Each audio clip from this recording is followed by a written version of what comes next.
Punjab assembly के हल्के 167 में पाबंदी के बावजूद रैली निकालने पर तहरीक इंसाफ के 13 कारकुनान को पुलिस ने गिरफ्तार कर लिया है।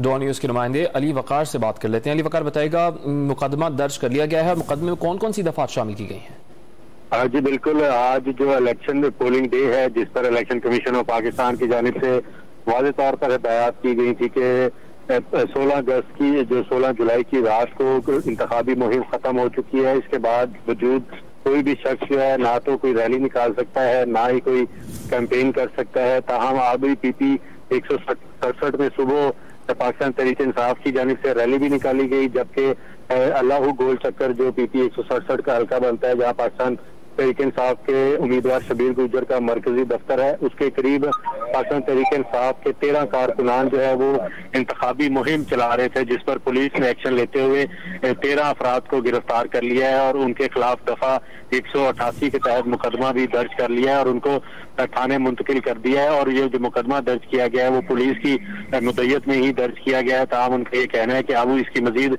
तहकीकात करके केस को आगे बढ़ाया जाएगा। जी, केस को आगे बढ़ाया जाएगा, मजीद तहकीकात की जाएंगी। अली वकार अपडेट कर रहे थे, आपका बहुत शुक्रिया। पंजाब असम्बली का हल्का है 167, जहां पाबंदी के बावजूद रैली निकालने पर तहरीक इंसाफ के 13 कारकुनान को पुलिस ने गिरफ्तार कर लिया है।